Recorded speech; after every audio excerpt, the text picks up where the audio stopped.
Welcome to Buckets, brought to you by BetMGM, the king of sportsbooks.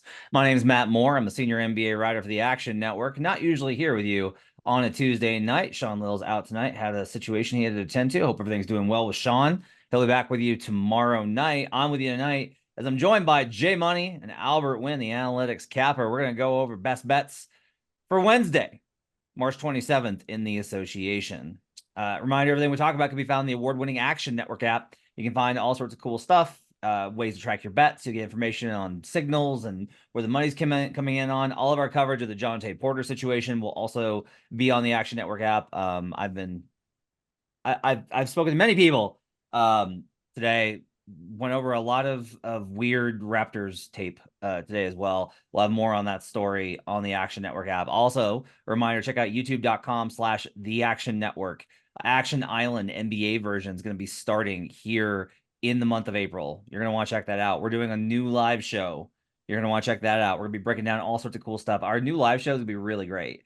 We're going to do segments talking about like playoff scenarios, talking about we'll be covering prop considerations if a player plays or if he doesn't, to get you prepped for these playoff games where we don't know if a guy's going to play. So make sure to check all that out at youtube.com/the Action Network. Like I said, I'm joined tonight by Jay Money. You can find him on Twitter and in the Action Network app at Jay Money is Money, as well as on his YouTube page, which you should definitely check out for his show every day. Jay Money is Money. Also joined by Albert Nguyen, the analytics capper. Guys, we'll go get to it. Jay, what's your best bet for the Wednesday slate? I'm on the LA Clippers -5.5. All right. -5.5 on the team that's spiraling. I like the choice. Albert Nguyen, what do you like on tomorrow's slate? Yeah, I got two tonight. It's going to be Orlando Magic first half. The full game is 6.5. I'm assuming first half is around 3.5. So Magic -3.5. And the second play is going to be the Utah Jazz first half -1.5. All right. My play is the Denver Nuggets -7.5. I got it at 7 when it first opened. I'll take Nuggets -7 for a game that I'll be at versus the Phoenix Suns. I also will talk a little bit about it. I got a heavy lean towards OKC -6.5, but I got to talk about an injury situation before we get there. All right. Jay, you're buying low. I'll give you that. Taking the LA Clippers on the road versus the Philadelphia 76ers. This is a duplex spot where they lost to the Sixers in LA as favorites. They're on the road as favorites, -5.5. Tell me why the Clippers are going to pull out of this tailspin they've been in.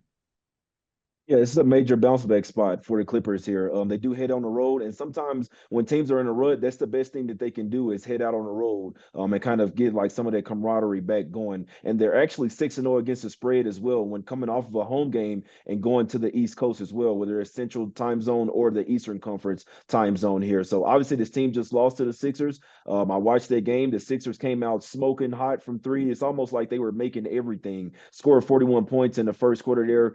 They shot 48% from three. I do not see that happening again. I think the Clippers have finally been woken up now after these games. This will be a third game in 4 nights for both teams here, but I feel like it's a little bit of a worse spot for the Sixers coming off a 3-game road trip where the Clippers coming off some bad losses, man. They lost 4 straight home games. The coach called them out, called them soft. I'm expecting a spirited effort from the Clippers in this one. I wouldn't be surprised if they smacked the Sixers by 20 points here. So the Sixers aren't a bad team. They can be scrappy, but I think you see the old Clippers come back in this one and Harden going back to Philly. I think from all angles that you see a motivated spot here from the Clippers here. I'll rock with the Clippers here -5.5 with confidence. This is a really good spot. The numbers on this one I call these duplex spots. Lockie Lockerson over at You Better You Bet coined that term. So since 2000, when a team it's within 5 days of the last matchup and they're on the road after losing at home as a favorite and they're a favorite on the road. So this exact scenario right here, 39-19 straight up, 35-23 at 60% ATS. So teams that should have won the first one don't fuck around in the second one and get it done here. I like the play. I'm too much of a chicken shit and too afraid of the Clippers and how they've been messing around to tell you, but I will let the audience get in on that. I like the play there. All right, Albert, you've got Magic first half here, taking on the Warriors, who are on a back-to-back here. I know Andrew O'Connor-Watts another one of our contributors here on Buckets, really likes the spot on the full game for the Warriors. I do have this one projected about 7 with the Magic home court advantage. Warriors on a back-to-back, although I will say this, Steph Curry should be rested since he's not playing 30 minutes a night anymore. I will be curious to see if he plays in this one, but why do you like the Magic here in the first half versus the Dubs? Yeah, you make a good point. The Warriors are on a second night of back-to-back, and they had a really impressive showing in Miami. Klay Thompson showed out there, but this is me more backing the Orlando Magic, that team, that defense, that home court advantage. They're 25-10 at home this season. They lost the last time they played, guys, was Saturday night. So they're gonna have this game basically circled on their calendar for 3 nights in a row to really focus on. I really honestly don't like spots like that when they have a lot of rests, and I don't like the first half spot because you might have, potential rust or timing maybe a little off. But I really like this team. I really like how they defend both on the perimeter and on the interior. So I just like to back this team. Most likely, I'm going to be on the full game as well, but I think the first half is a little safer just because the Warriors are coming off a second night of a back-to-back on the road as well. So there's travel. So on the Curry front, so he's obviously the most impactful Warrior. I want to kind of break this down a little bit. When they've been obviously they played Denver a ton, and sometimes they've been on back-to-backs through the years, and sometimes they would rest Curry. And I asked her one time about what goes into that process.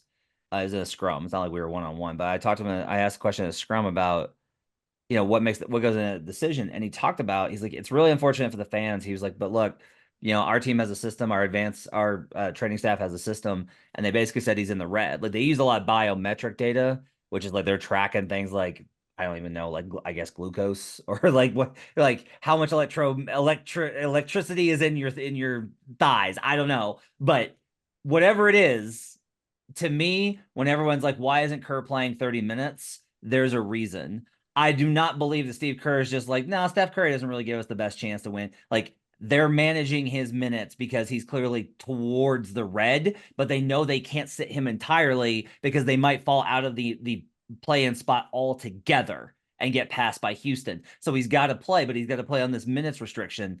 If it's this on a back-to-back, that makes it even more likely that he does not play a full allotment of minutes, let alone play at all. So Curry may pop up in this injury report tomorrow and just be out. So I think you are getting a good number because Curry's out. This is what's crazy. I can't believe we're going to say this, but like, what's this number go to if Curry's out? 9? Yeah. Like 10, probably 10.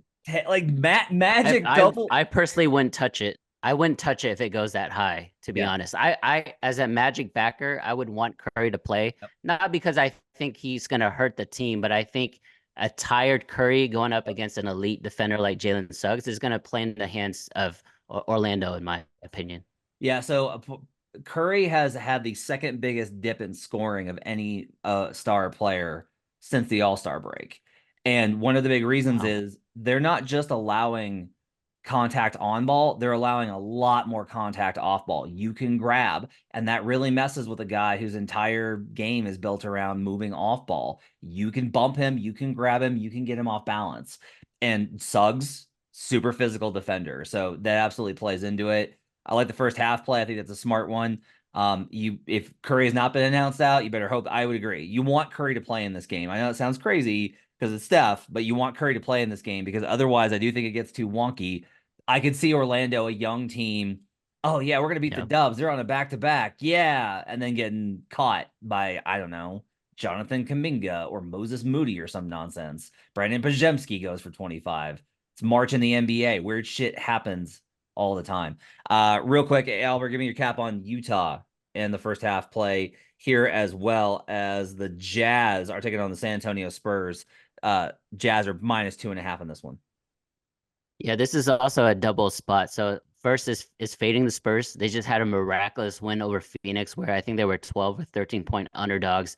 They won outright. So I would expect some type of letdown there for a young Spurs team that honestly are not looking to win. I don't know if they're trying to win, but I don't want to get into that. So that's one half of the cap. The other cap is Utah. Utah had a really, really good first half against Dallas. somehow blew that cover late in the second quarter. And I think just on the other side, I think the luck is going to go on their way here. So not only is Utah coming off a first half loss, but San Antonio is going on a road into elevation, playing a team that's coming off a loss. So I think a lot of the signals, a lot of the signs here point towards Utah, things that I look for as far as spots. I think Utah is just going to be the look for me in this game. And I don't know, I don't want to deal with the full game because these are two teams that are just struggling at the moment. So I think right now the first half is a little safer to handicap and project, in my opinion. Jay, you got thoughts on that one? Zero thoughts on this game. I'm not even gonna lie to you. I didn't even look into this game. This is like an easy pass. I did have thoughts on the Orlando game, though. However, I'm kind of noticing some with the Magic. They're a really good defensive team, but sometimes they can kind of lose the math game. So first off, I'm not fading the Warriors. I do think that there may be, let's say, a narrative here going down the stretch to make sure that they get into the play-in tournament, at least the 10 seed. So I'm not betting against them. I'm not betting on them for that matter as well. I know that they haven't been playing well. They don't look like the same Warriors, but just watch out. Don't be surprised if you start to see the Warriors get a few calls, or let's just put it that way. But I've noticed something with the Magic when they played the Sacramento Kings. When teams shoot more threes than them, because remember, the Magic aren't a great three-point shooting team. So when teams, obviously a ton of teams shoot a lot of threes this year, but that's how you beat the Magic there. You go and outshoot them by the three. You get up a ton of threes and you make more threes than them. That's how you beat the Magic over there. So the Magic are a great team. They've been like one of the surprise teams of the NBA, but I don't like going against them versus a three-point shooting heavy team like the Warriors. I wouldn't be surprised if the Warriors were able to shock the world and beat the Magic outright. Yeah, when a team makes 5 more threes than the Magic this season, the Magic are 2-8 straight up, 2-8 against the spread. If the other opponent makes 3 more threes than them, 5-12 straight up, 6-11 against the spread. So Jay's absolutely right. 3-point, the math game can get them in trouble in this one. I've got 2. So I wanted to be on Thunder -6.5. That was a big bounce back win versus the Pelicans. I love that spot. The Thunder are 7-2 this season on the second night of a back-to-back. They've been really good in those spots. They've been really good on back-to-backs this season.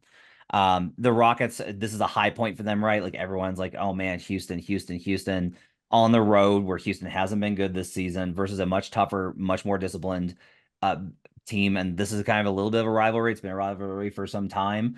I would not be surprised to see OKC get up for this one again.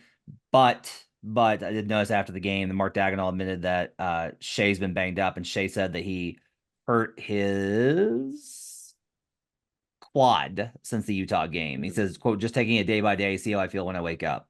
Can't do this without Shea. Just cannot do it. So I don't want to give out Houston here, right? Where it's like, if you're listening to this and you're like, well, it's okay. So Houston, he might play. Like Shea might wake up tomorrow and be like, screw it, I'm going to play because he's younger and might just be able to go. And he's played in a lot of games this season, still trying to get in the MVP conversation, etc. But it's enough to make me kind of stay away. I do lean towards OKC fully healthy. I think -6.5 is too low. This should be higher. There is no reason to think that. Look, Houston is red hot right now, and I don't necessarily want to fade that, but I do think that if you look at the last game, kind of struggled a bit with Portland. That wasn't really impressive. OKC is not Portland. They're a much better team. So I lean heavily towards OKC -6.5 if Shai Gilgeous-Alexander plays. My one that I am going to play though is Nuggets -7.5. This was I waited patiently for this line to come out and then jumped on it immediately at 7. So to give you a little bit of backstory here, Denver rests Nikola Jokic and Jamal Murray in the game versus the Portland Trail Blazers on Saturday. Jokic returns, but Aaron Gordon sits out in the game on Monday. Jamal Murray gets another day off. Jamal Murray has not played since last Thursday versus the New York Knicks. It's going to have been about 6 days of rest. That is a purposeful, like they knew they could beat Portland and Memphis without full starters. They're staggering starters to get them necessary rest. They're going to play in this one. Maybe Murray is banged up and doesn't play. I do not care. They're going to smash this team. It is very rare that I say this stuff. That's something Jay says. Jay says it's a smash spot. I do not say that. I think the Nuggets are going to absolutely beat the shit out of this team. Yusuf Nurkic is questionable with a sprained ankle. Bradley Beal is questionable with a finger injury. I don't care. Fully healthy, I would like it more. The Suns went into Denver and beat Denver 3 weeks ago in a game in which Denver played like ass for 3/4 of the game, staged a wild second half comeback, and had a shot from Jokic at the buzzer to win it. Then it went to overtime and they ran out of gas. That is the most upset I have seen Denver about a regular season loss in 2 years. I have not seen them as pissed as they were after that game. This is an extremely high motivation spot for them. They are at home versus a team they have a long history with that just beat them in their building. If Nurkic was playing, I'd like it more because even though I think Nurk plays Jokic really well, Jokic is probably going to pay attention to that. The other thing here is that without Nurk, they don't have any centers. Like we're talking about Drew Eubanks starting this game against Nikola Jokic. And normally I'd be like, the Nuggets might screw around here. The Nuggets are not in fuck around mode. Their entire thing is we can do this, get rest, and get the one. Like that's their mindset right now. They're playing extremely focused. I think this is a double-digit win. I would lay the alt line 9.5 on this one, Jay.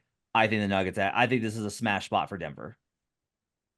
Well, you better hope that Nurkic is out. That's the only thing I'll say here. You just can't forget that the Suns are going to come out pissed off in this game as well, and they were probably looking ahead to this game as well. So, with Nurkic in there, Bill in there, I mean, I'm one of the few people that do think that the Nuggets, that the Suns and the Mavs can match up really well versus the Nuggets. That I don't think that last win was an anomaly. Like I don't think that was a lucky win. They got up by 15. They were the team that let go of the gas. Nuggets play really well at the house, but that Nurkic versus Jokic, that's not nothing there.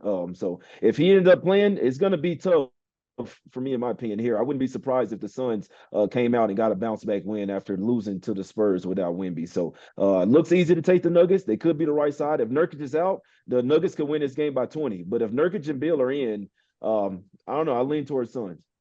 Albert, what do you think? Honestly, I don't really have a good read on the side. I think it is, a bounce back spot or a revenge spot, what Jay likes to say when it comes to the Nuggets. Is they did play 3 weeks ago in Denver, and Phoenix dominated that game and then pulled it out in overtime. So it is a revenge spot. I love the way you put it, Matt, that they're staggering their starters, not like minutes within the game, but they're staggering full games. Yeah. So guys like Jamal Murray can get like 6 days off. That's insane. That's amazing management, if you will, of these guys. And they're definitely going to be right there as the number 1 seed with a rested team, right? Because they're coming off a championship. This game may mean a lot to a lot of people, right? ESPN, national TV, revenge spot, all that kind of stuff. Kevin Durant, Nikola Jokic. But at the end of the day, I think Denver just wants to be healthy getting into the playoffs because they know when they're healthy and they're rested, they are the champs. And it's not going to be easy for anybody to knock them off. So as far as this game in particular, I can't find an edge on either side. If anything, I would lean the under because I like big game unders in general. And that game 3 weeks ago, even though it went into overtime, the under still hit because I think the pace is just going to slow up with these superstars. Yeah, Denver That's a under. great point, AC. Sorry, I didn't mean to cut you off, Matt, but I do think that the game might mean a little bit more to the Suns. I know that the Nuggets are pissed. I know that they just lost. This is still a regular season game, and they don't really care about. I mean, like you said, Matt, even the coach says, like they want the number 1 seed and all this, but they also know that they need to be healthy going into the playoffs. Like this, you can't play this game like it's game 7. I do think the Suns are going to come in playing like it's game 7. They're fighting to get out of play-in tournament. The Nuggets basically, they don't have the number 1 seed wrapped up, but they just know whether they get 1, 2, or 3, long as they get in the playoffs as healthy, they don't really care. They feel like they have the best team in the West by far. I don't see them coming in here treating this game like it's game 7, risking injury, not when they're in the position they are. So especially with the Suns coming off of that bad of a loss, I think that they're the more motivated team here. The Nuggets have been selective about which games they get up for. Maybe they don't here. So it's entirely possible. If you don't think so, Jay likes the Suns. If you do think I didn't bet it, man. I I need hear you. Nurkic. You like the Suns, but you're not going to bet it. I think that's the best way to put it, right? I lean that way. If everybody's in Beal and Nurkic, I do lean to the Suns plus the points, and I do believe that Jamal Murray will play as well. So if you do like the Nuggets, you probably want to hop on this one as soon as you see this. All right, it's going to do it for Buckets. Thanks for joining us. Appreciate you guys being with us. My thanks to David Payne, our producer, as well as our video crew, including Hunt and Jackson. Get this up on youtube.com/The Action Network. We'll be back with you tomorrow with Jay, Sean, and AC. Sean will be back tomorrow. And then Sean will be with you on Live Buckets on Thursday night at 11 Eastern. Thanks for joining us. We'll see you guys again next time. Till then, get buckets.